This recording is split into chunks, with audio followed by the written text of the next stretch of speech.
साथियों, एक सत्संग ज्ञान पर आपका स्वागत है। भगवान श्री कृष्ण और भोलेनाथ का युद्ध क्यों हुआ? श्री कृष्ण ने भगवान भोलेनाथ को मूर्छित कैसे किया? वीडियो शुरू करने से पहले आपसे अनुरोध है कि अभी तक आपने चैनल को सब्सक्राइब नहीं किया है, इसे सब्सक्राइब कर लें, जिससे आने वाली वीडियो आप तक पहुंचती रहे। तो चलिए वीडियो शुरू करें।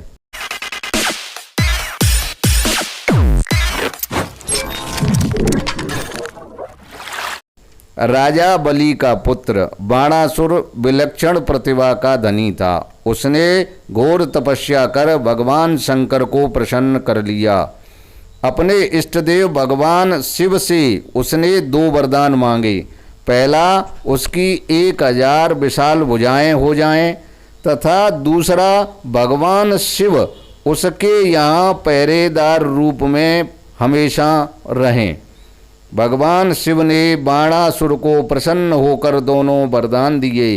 1000 भुजाएं और शिव की कृपा छाया पाकर बाणासुर अभिमानी हो गया।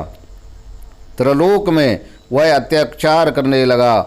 उससे जो भी देवता युद्ध करना चाहते तो भगवान शिव बाणासुर की ओर से मैदान में आ जाते, जिससे कोई उनका मुकाबला करने की शक्ति नहीं कर सकता था। बाणासुर की भुजाएं युद्ध के लिए फड़कती रहती।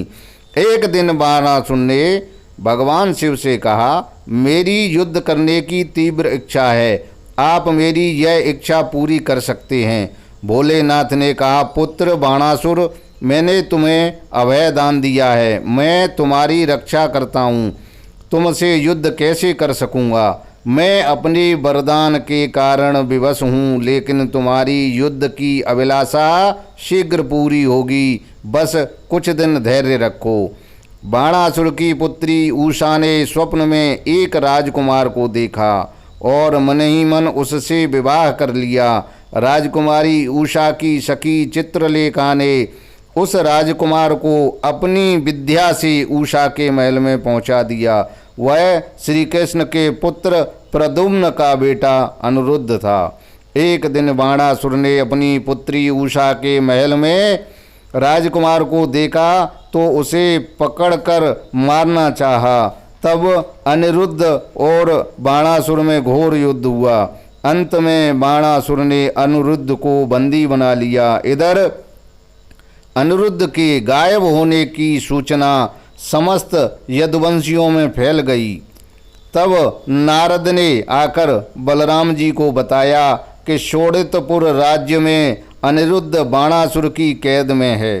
समाचार सुनकर श्री कृष्ण, बलराम, प्रद्युम्न आदि यादव वीर अनिरुद्ध को बाणासुर की कैद से छुड़ाने के लिए चल दिए। इधर बाणासुर की रक्षा के लिए स्वयं भगवान शिव श्री कृष्ण से युद्ध करने आ गए। इंद्र, ब्रह्मा आदि ने विचार किया कि अब इस युद्ध का परिणाम क्या होगा।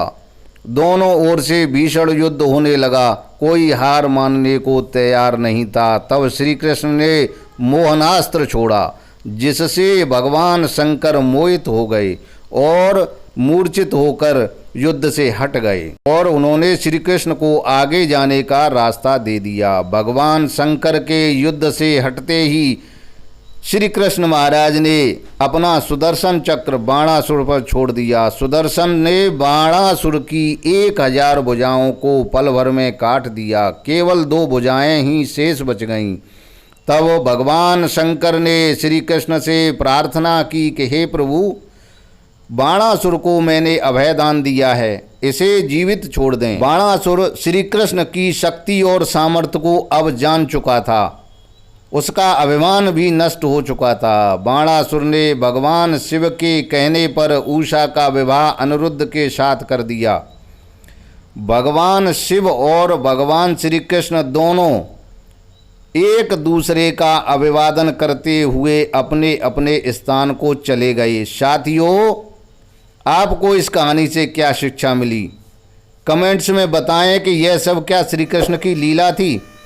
अगली ऐसी ही जानकारी के साथ फिर आपसे मुलाकात तो होगी। तब तक के लिए धन्यवाद।